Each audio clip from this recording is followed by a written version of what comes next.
Thank you so much for joining us here on CMajor Before the Show. We are happy to be with you on this Saturday afternoon. Thank you so much.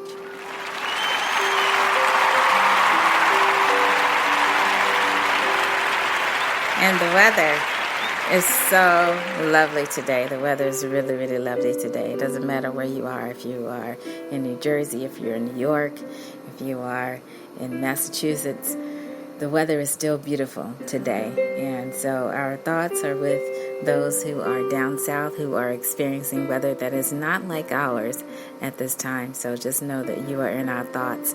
On today's episode, we are talking about anthems. We're continuing our discussion of national anthems and one anthem in particular that you may or may not know. But I'm happy to bring it to the table because those of you who are familiar with this anthem, then you may have thought about the ways that you can change it to fit how you might present it on the piano, or let's say if you were hired, if you are a musician for hire and you were asked to play this particular anthem. So that's what we're going to be talking about today. I'm going to step to the piano for just a moment, not right now, but a little bit later on in today's program, and we promise not to hold you too long because we have another podcast to get to. We're going to be going over to the CMajor radio show to talk about writing all of these notes down on paper so you can see what these changes look like. So I'll do my best today. I'm not sure if I will be as clear as I would like. I'm just talking from the top of my head, and I'm talking from my heart right now because it's such an interesting topic to me. A couple of things came across my desk, especially in the last 2 weeks, and most recently I found that there was a recording or recordings of national anthems that you may even decide to tap into. What if you recorded more than 1 or 2 or 3 national anthems in your lifetime? What if you recorded them all? What if you happen to know all of the national anthems from all over the world? Very impressive. But we are talking about one particular one, and we're talking about the harmony. So in today's description, I mentioned something about harmonic rhythm in today's episode description. And I've thought about this. It took me a while before I stopped chording along to the songs, meaning chording the melody. So if you start to play piano and then you realize that the piano part also includes the melody as well as the chords and you're chording along, what if you stopped doing that? Because the melody would have a little bit more movement than the actual harmony. So if you've never thought about it that way, then I would encourage you to think about it and think about how these harmonies are changing. And so it's so interesting because in an anthem, you would expect that the harmonies would stay the same at the same rate. But that's not what we found this week. So I did my homework this week. Yes, I had some homework. My homework was to try to listen to at least 10 different recordings.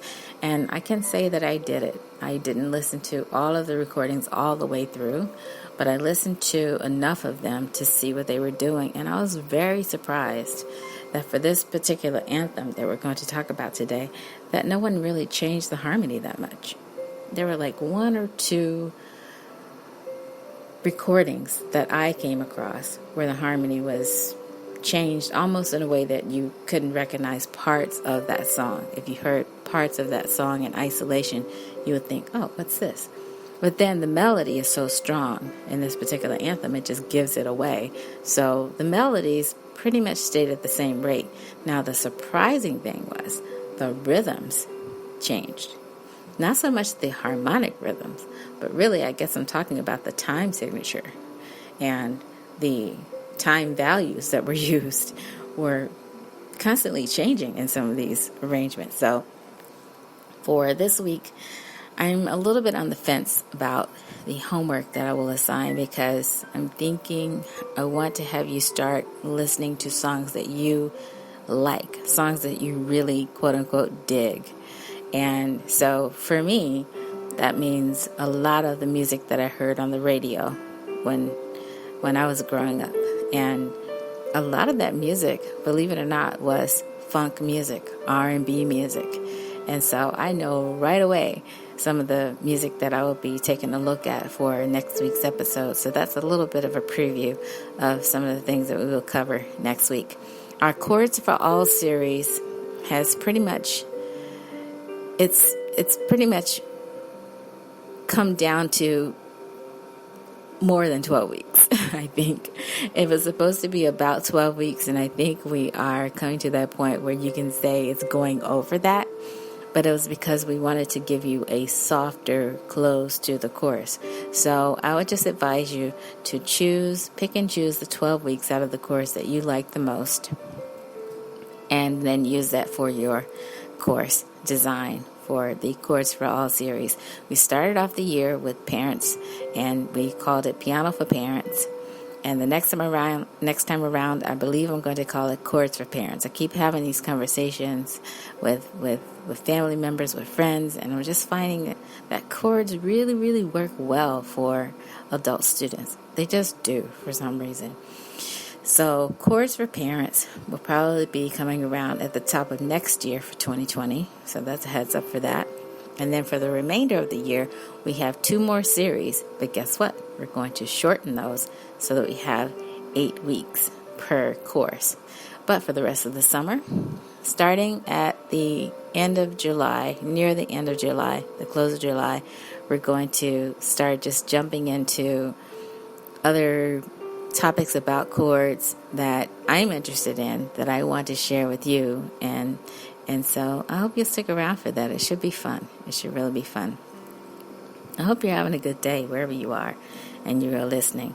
So let me just say a little bit more about harmonic rhythm, and then I'm going to step away and go to the piano really quickly. I'm just going to play this one passage, and I gave it away on this week's homework because I posted it over at CMajor's classroom, CMajorporter.com. I posted some of the lyrics, and I think I was asking you, or at least I was attempting to ask you, how would you color those words, those lyrics? Because remember, that particular anthem, the lyrics came first. It started off as a poem, and then later the music came. So how would you have written the harmony to those particular words that I posted? Did you think about that? So, and would you have changed the harmony per word, or would you have changed the harmony so that you're only changing it maybe 1 or 2 times with all of those words? So that's what we mean by harmonic rhythm. Now, the example that I see here in the textbook that we use is showing well, I gave it away. It's showing an example of the Italian Symphony by Mendelssohn, which we've mentioned on this podcast before because I heard a live performance of that in Princeton a few months ago. I believe it was last year. I heard this community orchestra perform the Italian Symphony. It was very, very good. But this is an example of an instrumental piece that has a slower rate of harmonies changing with the actual melody or the actual rhythm that's going on top of it. And so the rate at which the basic harmonies of a piece change is generally considerably slower than the rate of the actual notes heard. For example, the opening of Mendelssohn's Italian Symphony gives an impression of great activity and vitality with rapidly moving notes, yet its underlying harmonies are changing with much less haste. And so if you ever run into piano players who seem extremely talented, it's because they are hearing the music at a slower rate, in a sense. They are really hearing the changes. Whereas if you have that type of ear that picks up every fine detail, you're probably hearing everything that's going on with the melody. You're hearing all of these fast time values, and you're trying to do everything in the music. That was me. That was me. I tried to play all of it. And then it took me a while to really catch up to the idea of just hearing and playing just the slower harmonies, just getting what one of my musician friends said, just getting the hits, basically, to the song. So, in that example that they show you in the book, they just show you the changes going from tonic to dominant. And what's interesting is that they also give you the pattern of chords and as they change in 6/8 time. So the pattern of chord changes, forms a rhythm of its own. The harmonic rhythm of the passage, it could be replaced, and then they give you the example of how it goes according to the chord changes, the harmonic changes, and you can see that. But that's really interesting. What if you were a musician and you were asked to accompany someone playing the Italian symphony, but your only job was to play the harmony changes or the harmonic changes? Then you would do what this book is showing you in the illustration. So usually harmonic rhythm is not only slower but also simpler than any of the rhythms which are in fact being played. Nevertheless, it is of the greatest importance in the shaping of the music. When, and that's italicized, when chords change is as important as which chords are used. So let me turn down my music for that one. I need to pause for grand effect there. The grand pause. When chords change is as important as which chords are used. This can easily be demonstrated by changing the chords at different places, and then they give you the bars there. And then do it for yourself. If you're playing a song, try changing it up. Something as simple as a song that's been used many, many years to teach piano lessons. A simple song as Amazing Grace. Where you have those chords falling is very important. So if you change the wrong chord on one particular word, and you really need that word to shine through as the singer or as the person playing the melody, and you're just the chord changer, so to speak, then you're going to not be happy with the outcome. So Amazing Grace may all be one chord. How sweet, if you change the chord on sweet, that's a different chord change. Or what if you kept the chord change the same for sweet? What if you kept it, let's say if you're in the key of C, for instance, and you just played a C chord on Amazing, another C chord on Grace, how sweet, and you kept playing that C chord. It may sound better if you went ahead and changed that chord to a different chord. So, for instance, if you change it to F, so it basically you'd be going 1 to 4, right? Or tonic to subdominant. But let's say if you decided to change that F chord ahead of time, and you changed the F chord on Grace, just be careful of where you're changing that. And so I think that's what it means to play by ear. And a lot of people don't really understand playing by ear. They think playing by ear means playing every single fine detail that you hear in the music. But you can't play all of the music. You just have to pick and choose which part of the music you're going to play. And in a lot of cases, the changes are what's going to get you hired for that next gig, especially if you're playing cover tunes, how you play those changes. And then the fun thing I love to talk about with my musician friends, especially the ones who sing for a living, is don't you know which chords really excite you enough to be singing in the first place? Tell your accompanist which chords you like and know what those are. And I can't think of a more perfect example of that in today's example. So the anthem I'm talking about, I'll go ahead and give you the title, drum roll if you have a drum, is Lift Every Voice and Sing. Does anyone know that anthem? Anyone listening to that podcast, this podcast? Do you know that particular anthem? If you do, raise your hand. And there are many ways you can raise your hand on social media. I know that. But I'm just saying that I listened to the examples of this anthem as it was sung by choirs, it was sung by soloists, it was sung by an a cappella group, and famous names of people in the industry who are still with us and who have passed on, who sang this or attempted to sing it in a way that meant something to them, it was just really, really surprising how some of the rhythms changed, how many harmonic changes there were, and the time signature was changing. It was just amazing at how this anthem was being treated.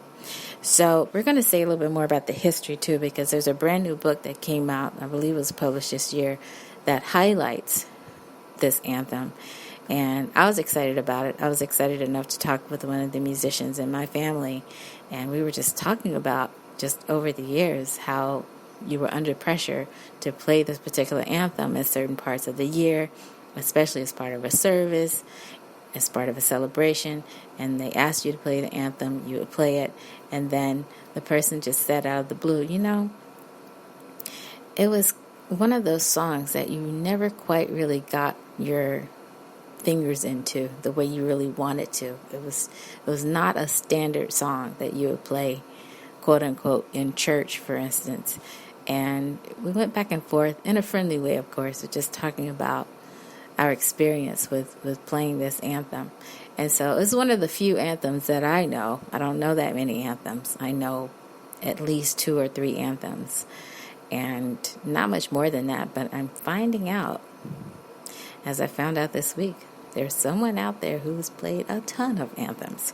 So if you happen to be one of those people, count yourself lucky you have that type of experience. But I would love to know how you treated those anthems.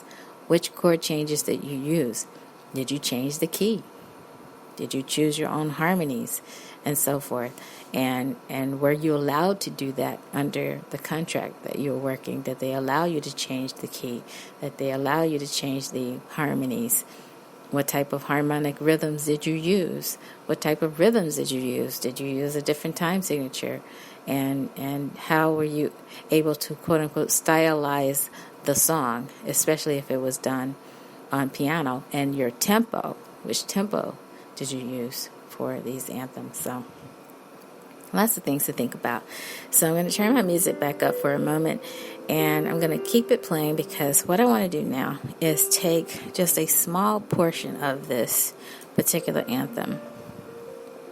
And I really hope you know it. I was seeing some of the comments online, not on my social media pages, but as where I found these songs, where I found the recordings of these songs, and people were saying, oh, I didn't even know about this anthem at all. It's new to me, or news to me. So the part that I want to play or highlight is the part that we highlighted on our homework page. And it's also the name of this book that's just come out that I'm going to talk about in a few moments. And it starts with the second verse where it says, stony the road we trod. So my experience has been to start that part as minor as opposed to major, because the whole entire song and the version that I have in front of me is written in the key of A flat. So if you're singing it in a major key, and then because of the word changes, especially in the second verse, because it seemed that it was a more somber verse to sing, I recall in one experience we sang it in minor. And then for the third verse, we came back and then sang it in major again. So I may just try that today, just to hear I haven't done this in a long time, but just to hear what that sounds like and to feel what that feels like. And also to talk about some of the changes too. And so it is written in SATB version as well, but it's on 2 staffs. And we talked a little bit about this last week. It's in 6/8 time. So let me let my music keep running here, and then we're just going to go over to our piano location. So I hope you'll stay with me. You're listening to CMajor before the show, by the way, and we're talking about national anthems. We're talking about ways to play different harmonic rhythms, how to stylize the anthems, and so forth.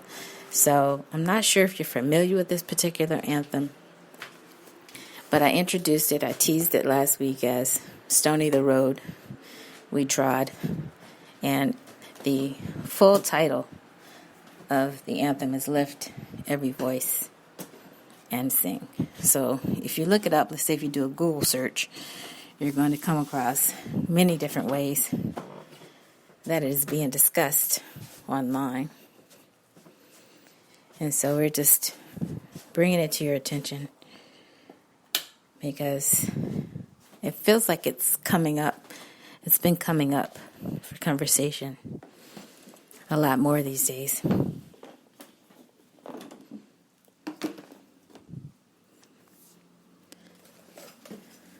So as I prepare this, didn't realize the light was on. As I prepare this, okay, let's see here. Okay, so that's the part I want to talk about, and then I'll go on to the next part.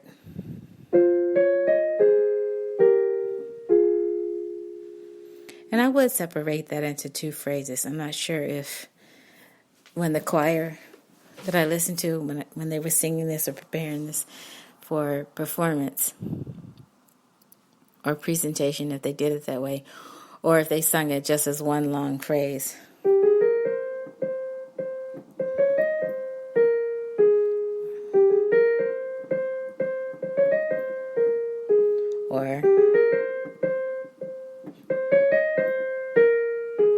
And the way the lyrics appear, you do have that comma after sing, lift every voice and sing, which is the way it starts. But if we go to the second verse, it's stony the road we trod, still a comma after trod, and then it goes on to say bitter the chastening rod. And then they don't even spell chastening with T-E, N-I-N-G. They spell it T''N-I-N-G. So they treat it like it's a contraction there. So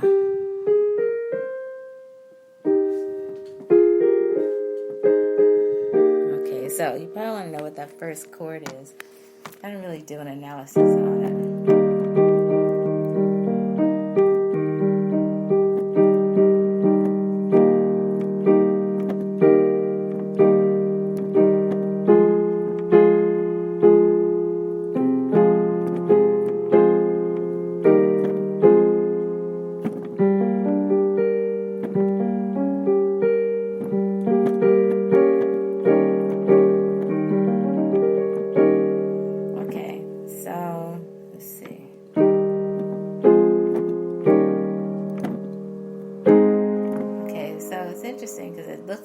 Starts off on the dominant, which I didn't really pay attention to all these years. I didn't do an analysis on it. My job was just to read the music as it was put in front of me, and then if there was a piano part or true accompaniment part, to play underneath all of these parts that I'm seeing in front of me, intended for soprano, alto, tenor, and bass.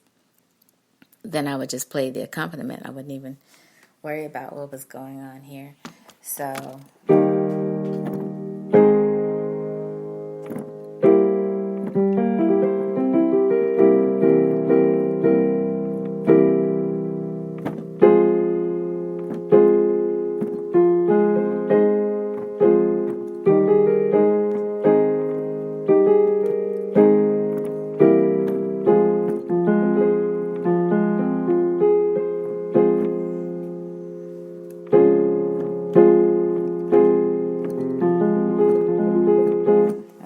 to me, that is definitely an F minor chord there. Okay, so if you start off with an E flat, right, then you go to an F minor chord, right, and then you go to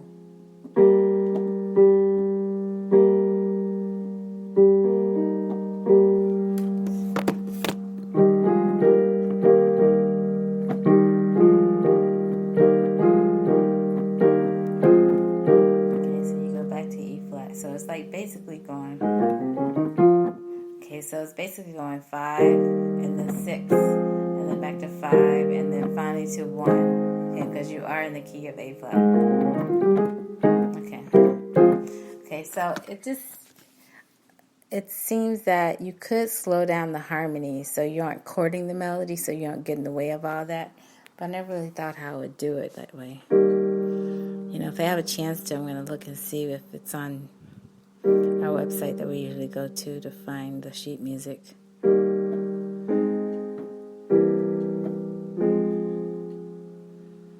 Okay, F minor.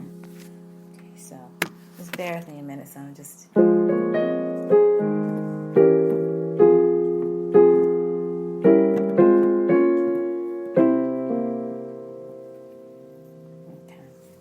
So I wasn't going to go into that part yet, so let's go.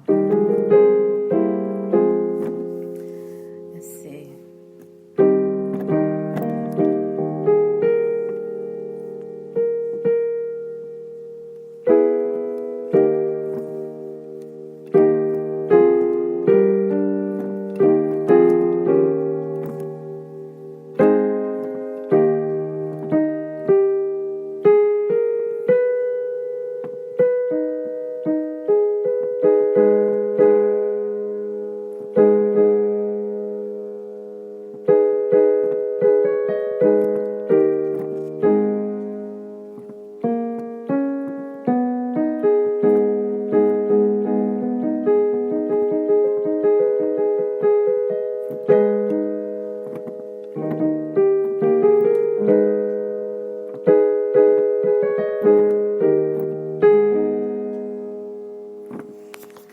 I was trying to remember if we did change it to A flat minor some kind of way. So we made the tonic minor. I'm trying to think if we did that. I'm almost certain we did. And it wasn't every single time we sang it, but I think it was in one or two services where we were asked to do that. And it could have been played as part of a church service or just part of a program where you were asked to play this anthem. And, it has several titles, so I do hesitate to say how it's referred to this day because I don't want to be politically incorrect about assigning it, with one title when we don't say that. But I think once I get to my other location, I will be able to read from this book that was recently published and see how they refer to it, how the author refers to it there. So we'll get some clarity there. So anyway, my challenge this week is, and it's not even homework really, it's just to have you listen to some of these recordings. I'm going to tell you the ones that I listen to, and then just casually listen and see if you can hear some of the changes that are being used, see how frequently those changes are taking place, see if the changes are just aligned with the melody, in other words, just chording the melody, or if they're actually changing the harmonies underneath and you can hear where the harmonies are changing. So the harmonies that are changing, again, should be slower than the actual melody because the melody is moving at a faster rate. I hope that makes sense. I hope that you got something out of that. Let me just make sure I turn off my light here so I'm not wasting energy. And we're going to move into our other space. So just bear with me a moment. Very exciting stuff. I can't wait to have this discussion with somebody who has done the analysis on the whole thing, and they can really talk with you about the music and how the music is being made. So step over here.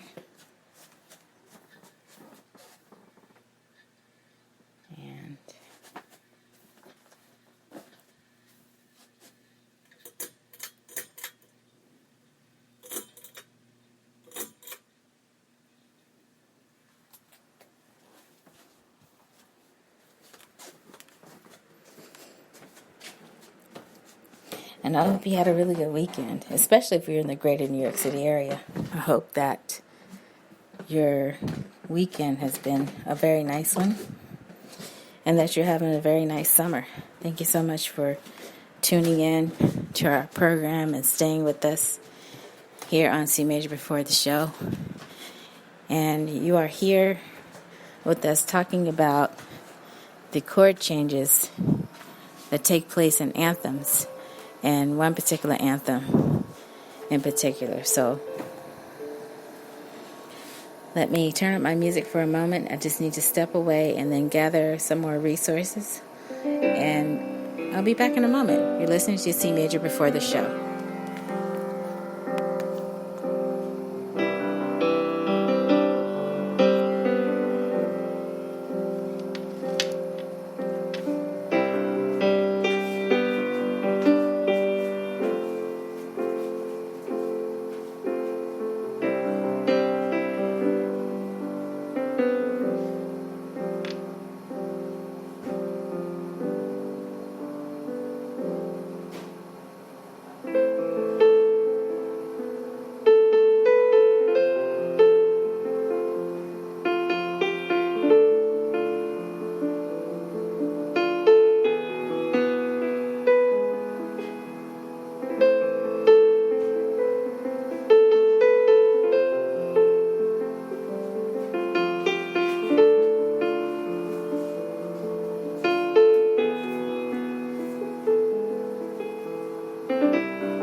And you're here on C Major Before the Show. I'm your host, C Major Porter. Thank you so much for being with us on this Saturday afternoon. It's lovely outside. That's all I can say. Get out and enjoy the sunshine if you can.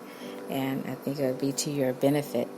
So we've just taken a look at, and I will tell you where it's from. It's from the African American Heritage Hymnal.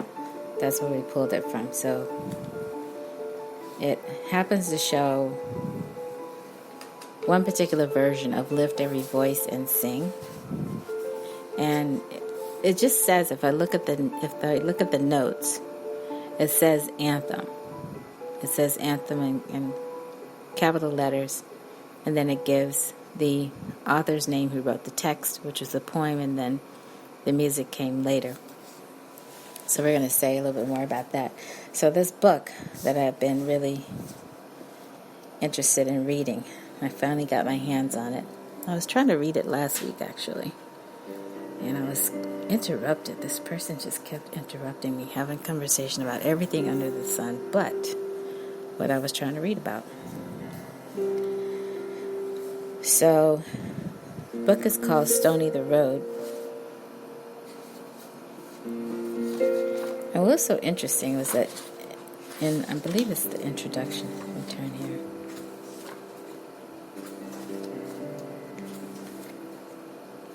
Here's the preface.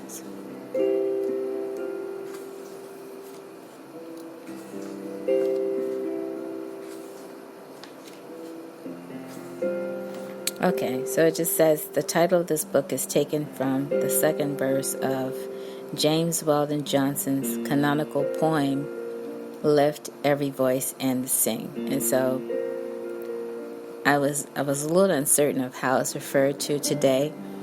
And so even though it appears in an African American hymnal, this author says that today we know it best as the Negro National Anthem. So here we go with that title.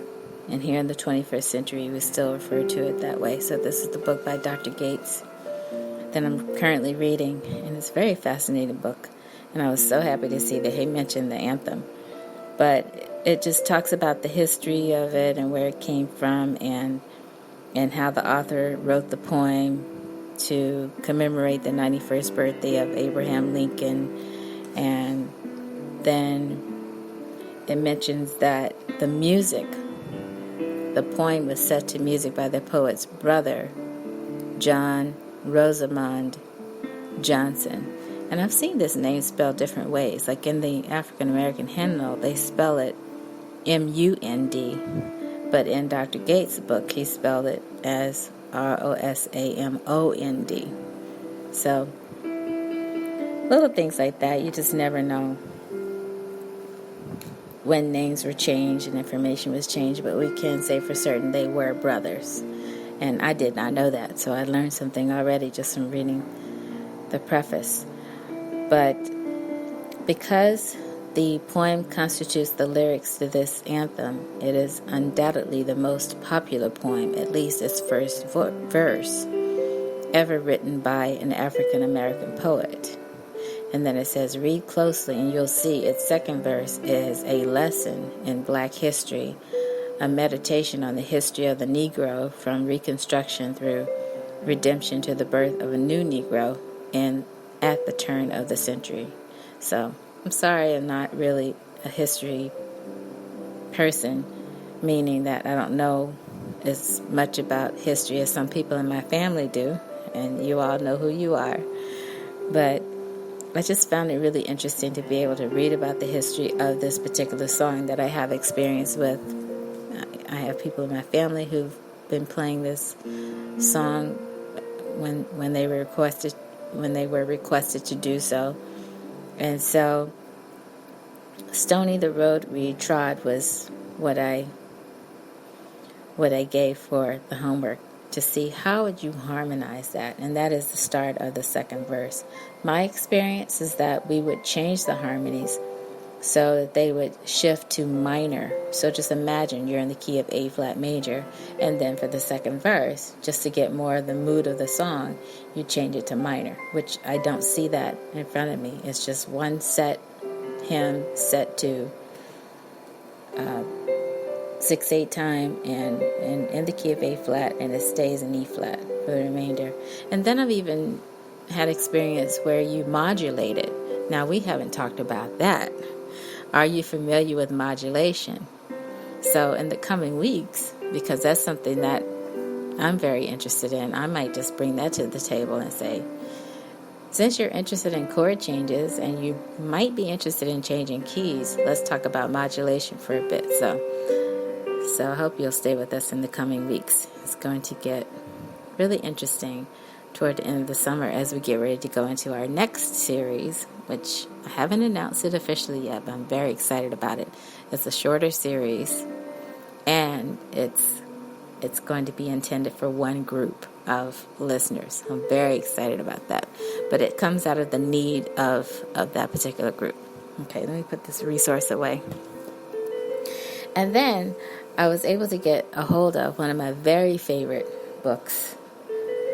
And I was asked to give this book, I would say at least 2 decades ago, I was asked to get this book. And then to run across it in the used section, and it's brand new, really. And be able to get a great price on it. I was just very excited about this. But it's the Harvard Concise Dictionary of Music. Now, wondering if it refers to, I have to read how it's set up because I didn't really read the preface of this one, but I guess I will. And I wonder, does it reference at all this particular anthem? I don't think it does.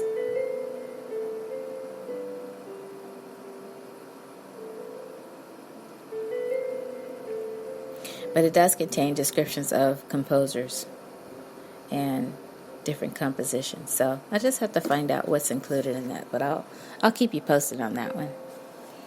And so I have another thing that I want to mention. I'm not going to mention today, but I am looking at it. So imagine you were able to find a novel in the used section of a very famous bookstore. And it talks about the characters of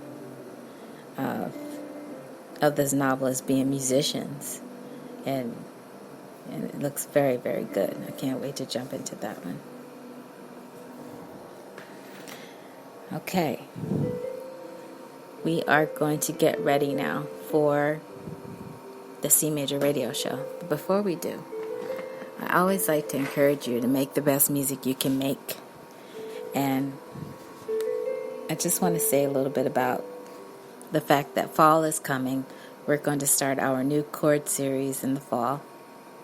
And then just encourage you, if you can, take a piano class. And find one that goes for about 10 weeks, if you can. If you're in the greater New York City area, I'll tell you what to look for. Look for classes where you can explore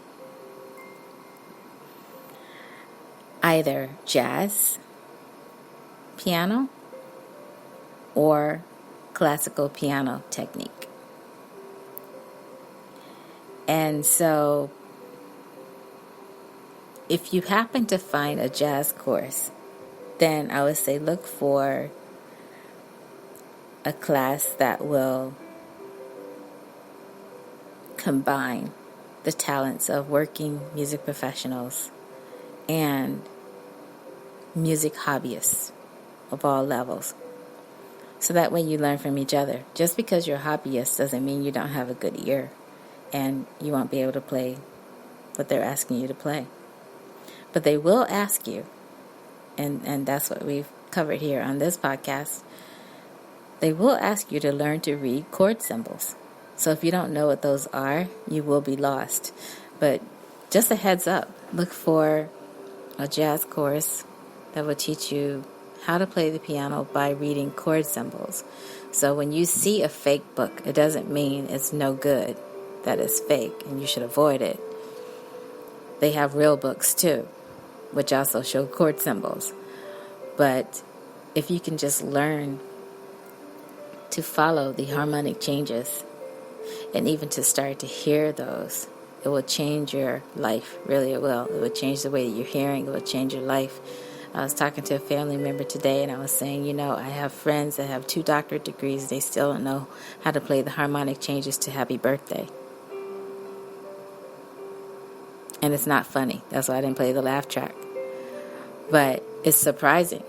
And so if you haven't learned to hear at that rate, then I would say it's to your benefit to learn to hear at that rate if you can.